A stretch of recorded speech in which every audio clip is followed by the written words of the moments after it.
नमस्कार मित्रांनो, न्यू मधुर मराठी या चॅनलमध्ये आपलं स्वागत आहे. मित्रांनो, तुम्ही अजूनही आपल्या चॅनलला सबस्क्राईब केलं नसेल तर नक्की सबस्क्राईब करा. मित्रांनो, आजच्या एपिसोडमध्ये ऐश्वर्या विचार करतच सांगते की असंही असू शकतं, गुन्हेगार आपल्या समोरच आहे आणि आपण त्याला ओळखू शकत नाही. जानकी म्हणजे असं प्रश्नार्थक विचारते तेव्हा ऐश्वर्या शर्वरीचं नाव घेते. ते ऐकतात सारंग आणि जानकीला धक्काच बसतो. ऐश्वर्या मात्र ठामपणे सांगत असते की होय, शर्वरीनेच हे केलेलं असणार. तिनेच स्वतःच्या नवऱ्याचा खून केलाय आणि तिच्यावर संशय येऊ नये म्हणून ती डेड बॉडी आपल्याच घराच्या अंगणात आणून पुरली, जेणेकरून पोलिसांचा सगळ्यात पहिला संशय हा आपल्यावर जाईल. आता हे ऐकतात सारंग तिच्यावर खूप चिडतो. ओरडतच म्हणतो की ऐश्वर्या, अहो काहीही काय बोलताय, जरा तरी भान ठेवून बोला. तुम्ही माझ्या बहिणीवर हे असे आरोप करताय, काही वाटत नाहीये का तुम्हाला? त्यानंतर जानकीही सांगते की हो ऐश्वर्या, शर्वरी वंश हे असं करणं शक्यच नाही. तेव्हा ऐश्वर्या मात्र सांगते की नाही जानकी, सारंग माझ्यावर कितीही ओरडले ना तरीही मी माझ्या मतावर ठाम आहे की शर्वरीनेच तिच्या नवऱ्याचा खून केलाय. आणि होय, ही गोष्ट मी पूर्ण भान ठेवून बोलत आहे. ते ऐकताच जानकी मात्र तिला समजावू लागते की नाही ऐश्वर्या, अगं हे कसं शक्य आहे? तेव्हा ऐश्वर्या सांगते की जानकी, अगं नीट विचार कर ना, जरा आठव ना. अगं तू विसरलीस का त्या राहुलबद्दल? शर्वरीचं त्या राहुलला जाऊन रात्री अपरात्री भेटणं, त्या दोघांचंही नातं, त्यानंतर तू त्या दोघांनाही रंगेहात पकडणं, त्यानंतर अचानकपणे विक्रांत भाऊजींची डेड बॉडी आपल्या सापडणं, या सगळ्या गोष्टींचा क्रोनॉलॉजीचा तू नीट विचार कर ना जानकी. या सगळ्या गोष्टींचा एकमेकांशी संबंध आहे असं ती पोटतिडकीने सांगत असते. सारंगला तर काहीही कळेनासं होत असतं.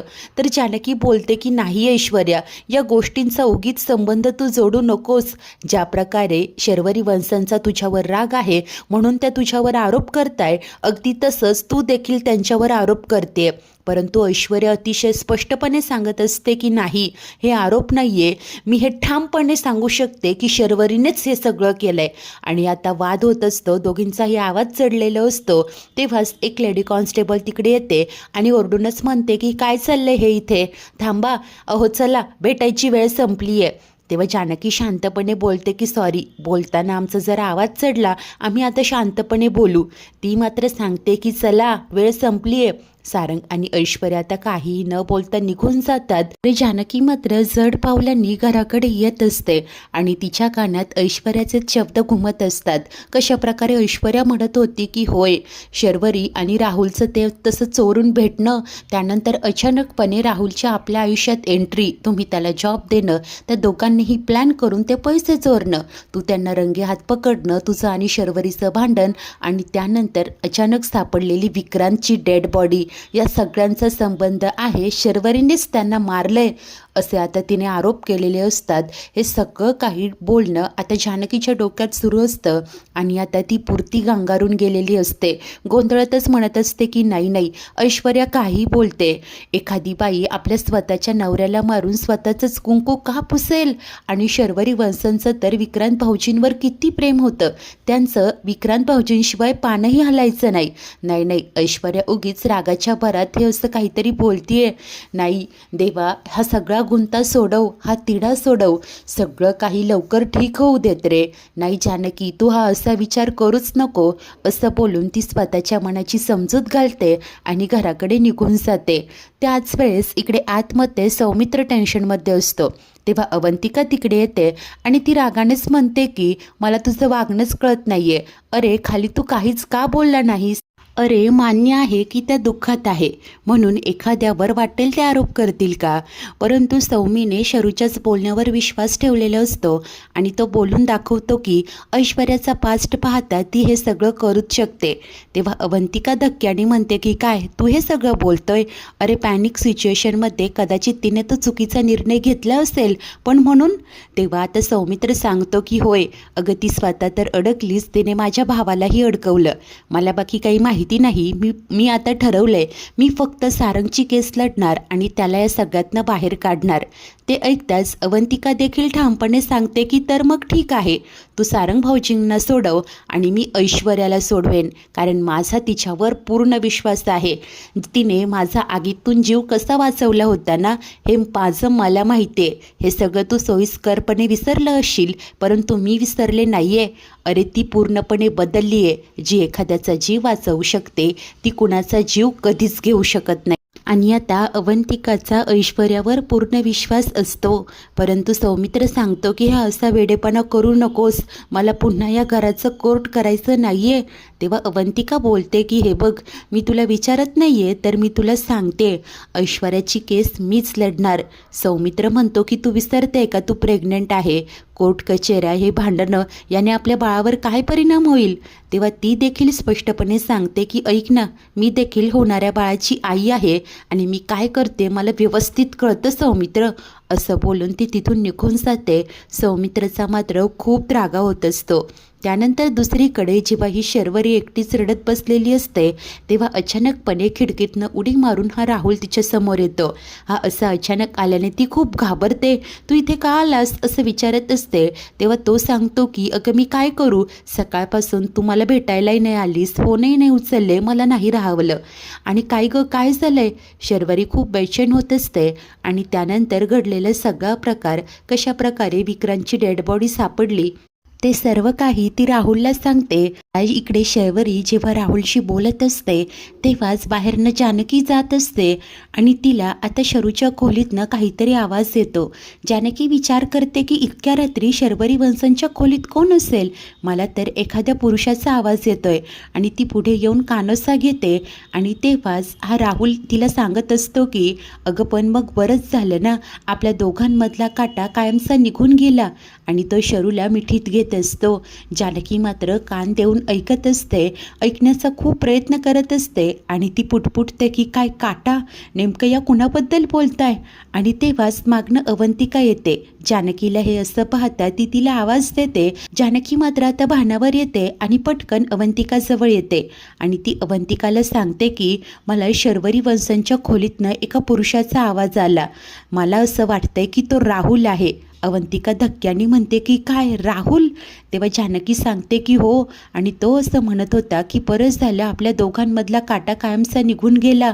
तेव्हा अवंतिका धक्क्याने म्हणते की काय, म्हणजे हे स्टेटमेंट तो विक्रांत भाऊजींच्या बाबतीत करत असेल का. जानकी सांगते की हो, मलाही तेच वाटते. याचाच अर्थ ऐश्वर्या जे बोलत होती ते खरं आहे. तेव्हा आता अवंती विचारते की काय काय म्हणत होती ऐश्वर्या. तेव्हा जानकी सांगते की हेच, की शर्वरी वंशननीच विक्रांत भाऊजींचा खून केलाय. आणि तेव्हाच ऋषी खाली येत असतो. तो हे बोलणं ऐकतो आणि जानकीवर प्रचंड चिडतो. रागानेच येऊन म्हणतो की काय, अगं जानकी काय बोलते तू, हे माझ्या बहिणीबद्दल काहीही बोलते. अगं अशी बहीण जिने आत्ताच तिचा नवरा गमावलाय, ती तिच्या नवरा गमावल्याच्या दुःखात आहे आणि तुम्ही दोघीही तिच्याबद्दल वाटेल ते बोलताय. हे सगळं मी काय ऐकतोय जानकी, असं म्हणत तो आता खूप ओरडतो. तेव्हा जानकी मात्र त्याला समजवण्याचा प्रयत्न करते की नाही ऋषिकेश, मी वाटेल ते नाही बोलते, मी काय सांगते ऐका तरी. तो मात्र पुन्हा तिच्यावर चिडचिड करत असतो. तेव्हा अखेर जानकी सांगते की मी माझ्या स्वतःच्या कानांनी ऐकलंय, तो राहुल शर्वरी वंशनच्या खोलीत आहे. ऋषी धक्क्याने म्हणतो की काय, अगं काय बोलते, इतक्या रात्री तो इथे शरूच्या खोलीत का असेल. जानकी सांगते की मलाही तोच प्रश्न पडला होता, परंतु मी स्वतःच्या कानाने त्यांचं बोलणं ऐकलंय. तो राहुल असं म्हणत होता की आपल्या दोघांमधला काटा कायमचा निघून गेलाय. आता हे ऐकताच ऋषीलाही धक्का बसतो. तर अवंतिका सांगते की तो राहुल अजूनही तिथे त्यांच्या खोलीतच आहे. आपण इथे वाद घालत बसण्यापेक्षा जाऊन एकदा खात्री करूया ना. तर जानकी देखील ऋषीला समजावत असते की हो ऋषिकेश, अहो जसं शर्वरी वंश तुमची बहीण आहेत तसंच माझी नणंद आहेत. मी एखाद्या बाईवर हे असे वाटतील ते आरोप कधीच नाही करणार. तुम्ही ओळखता ना मला, तुमचा विश्वास आहे ना माझ्यावर. तेव्हा आता ऋषी बोलतो की हो जानकी, विश्वास आहे, पण. तेव्हा अवंतिका सांगते की नाही, पण बिन करत बसण्यापेक्षा आता जाऊन आपण खात्री करूया. चला ना दादा, सारंग भाऊजींसाठी, ऐश्वर्यासाठी आणि मुख्य म्हणजे विक्रांत भाऊजींसाठी आपण जाऊन खात्री करूया. आणि जर असं काही नसेल तर शर्वरी वंशनवरचा संशय कायमचा मिटेल. तेव्हा ऋषीही तयार होतो. ऋषी, जानकी आणि अवंतिका आता शरूच्या खोलीबाहेर येतात, कानोसा घेत असतात. ऋषी आता डोरवर नॉक करतो आणि ही शर्वरी दरवाजा उघडते. त्या सरशी हे तिघेही आतमध्ये डोकावत असतात आणि आता चहूबाजूंनी नजर फिरवून राहुल कुठे दिसतोय का तेच पाहत असतात. तेव्हाच ढोंगी शरू मात्र रडतच विचारते की काय झालंय दादा, अरे इतक्या रात्री. त्यानंतर आता हे तिघेही आतमध्ये येतात. तेव्हा ऋषी मात्र आता हसूनच सांगतो की काही नाही, अगं तू ठीक आहेस की नाही ते बघायला आलो होतो. त्यानंतर आता इकडे जानकी मात्र पडदे बाजूला करत पाहत असते. तिची नजर या राहुलला शोधत असते. इकडे ही शरू मात्र नाटकं करत म्हणत असते की दादा, अरे काय सांगू तुला, मला झोप लागत नाहीये रे. आणि खरं सांगू का, तुम्ही इतक्या रात्री माझी चौकशी करायला आला, खूप बरं वाटलं. तेव्हा आता इकडे ऋषीही म्हणत असतो की नाही शरू, उलट अगं तू ठीक आहेस ना हे बघून मला बरं वाटलं. त्यानंतर तो जानकीजवळ येतो, दब्या आवाजात म्हणतो की बघितलंस ना, कोणी नाहीये इथे, चल आता. त्यानंतर जानकी म्हणते की मी एकदा आतमध्ये पाहते, परंतु तो तिचा हात पकडत तिला थांबवतो. शर्वरी प्रश्न करते की काय झालंय, वहिनीला काही हवंय का. तेव्हा आता ऋषी नकार देतो. त्यानंतर ते तिघेही तिथून निघून जातात. तेव्हा ही शरू दरवाजा बंद करते आणि आता गालात हसत म्हणत असते की बिचारी जानकी, मला अडकवण्यासाठी इतकी धडपड केली आणि स्वतःच तोंडावर पडली. अगं इतक्या सहज मी तुझ्या हाती लागणार नाहीये, तुझ्याच काय, मी कुणाच्याही हाती लागणार नाहीये, असा विचार करून ती खुश होत असते. तर त्याच वेळेस इकडे ऋषी आता बाहेर येतो. जानकी त्याच्याशी बोलण्याचा, समजवण्याचा प्रयत्न करते, परंतु तो चिडलेला असतो. रागानेच म्हणतो की माझ्या विश्वासाचा तू गैरफायदा घेऊ नकोस आणि उगीच माझ्या बहिणीचा त्रास वाढवू नकोस. एक भाऊ म्हणून मी सांगतोय ग तुला, प्लीज. आणि उगीच कोणीतरी तुझे कान भरलेत म्हणून तिच्यावर वाटेल ते आरोप करू नकोस. तेव्हा आता जानकी सांगते की ऋषिकेश, अहो प्लीज, अहो याआधी मी असं कधी वागले का. तेव्हा तो देखील रागाने बोलतो की अगं मग आता तरी असं का वागते. ती पुन्हा सांगत असते की मी खरंच त्यांच्या खोलीत त्या राहुलचा आवाज ऐकला होता. तेव्हा तो म्हणतो की मग असा अचानक कुठे गेला तो राहुल. जानकी सांगत असते की तुम्ही तर मला नीट शोधूही दिलं नाही ना. ऋषी रागाने म्हणतो की मग काय अपेक्षा होती तुझी, मी तुला शरूच्या खोलीत राहुलला शोधू द्यायचं, तेही तिच्या समोर. जानकी, अगं प्रत्येक गोष्टींचा सारासार विचार करणारी तू आता हे असं विचित्र का वागते. तेव्हा जानकी त्याला समजावत असते की प्लीज माझ्यावर विश्वास ठेवा, याआधी शर्वरी वंशांच्या बाबतीत मी असं कधी काही वागले का. तेव्हा आता अवंतिका ऋषीला म्हणते की सॉरी, मी असं मध्ये बोलते, परंतु मला वहिनींचं वागणं विचित्र वाटत नाहीये. हे बघा, याआधी ते जेव्हा केव्हा त्यांनी कुणावर संशय घेतलाय ना, त्यांना काही संशयास्पद वाटलं, ते सगळं खरं ठरलंय. त्यामुळे प्लीज पुन्हा एकदा त्यांच्यावर विश्वास ठेवायला काय हरकत आहे. तेव्हा तो म्हणतो की अगं पण मग तुमच्यावर विश्वास ठेवूनच तर मी तुम्हाला शरूच्या खोलीत घेऊन गेलो होतं ना, पण मग काय झालं. तेव्हा जानकी विचार करत म्हणते की परंतु तोपर्यंत खूप उशीर झाला, या दरम्यान बराच वेळ गेला, असंही होऊ शकतं की राहुल त्या दरम्यान निघून गेलं असेल. ऋषी रागानेच म्हणतो की जानकी आता माझा संयम सुटेल हे बघ, मी तुझी साथ देत आलोय, परंतु या बाबतीत नाही. अगं शर्वरीचं दुःख खूप मोठं आहे ग, तिने आत्ताच तिचा नवरा गमावलाय, प्लीज हे असं वागून तिचा त्रास आणखी वाढवू नको, असं म्हणत तो तिच्यासमोर हात जोडतो.